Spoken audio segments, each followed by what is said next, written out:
went to Augustana here in Sioux Falls, and that's where I began my journey in education. And I student taught in this area and wanted to work for the Sioux Falls School District. Did lots of practicums, lots of experience in classrooms, and that's really where I got the itch to work in Sioux Falls. And I began my teaching career actually at Cleveland Elementary.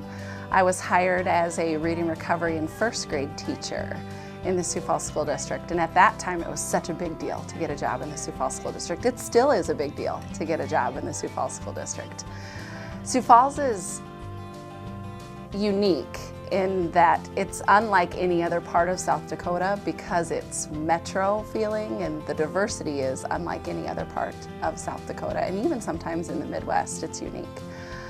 The opportunities for advancement are huge. I went from being a classroom teacher 13 years ago, which was fabulous, to moving to another school and teaching another grade level, to then becoming an instructional coach where I got to work and mentor teachers, to now becoming an administrator intern where I get to work with the principal and work with the staff and learn the ins and outs of running a building, and it's quite the experience. Well, I didn't have an instructional coach when I first began. The program didn't exist.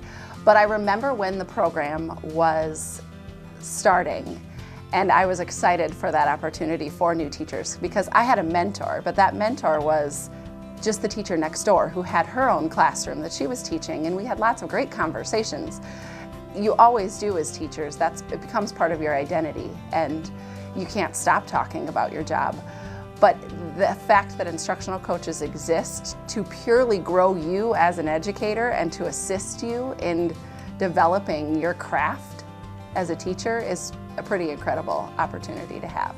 Well, we have weekly collaboration here at JFK, and our teachers get to sit down and really analyze what they're doing in the classroom and the impact it's having on their students. They're pulling apart standards, they're creating assessments, they're looking specifically at student data and making plans when that student data doesn't look so good or when it looks fabulous.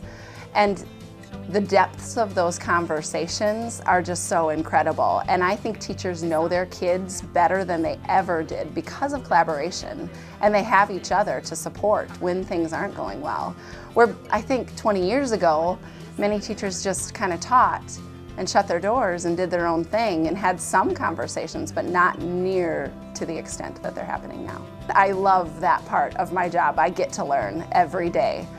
My ultimate goal, of course, is to be a principal in a building. I love the building atmosphere. I love the kids in the building, and I love the teachers. So eventually, 5 years, 10 years, whenever it happens, I want to be a principal someday. But I don't know of another district that people who want to be leaders in the district get to sit down with the superintendent and have conversations about how to be a leader and what he's looking for in a leader. And that's a very fabulous opportunity that we have in Sioux Falls.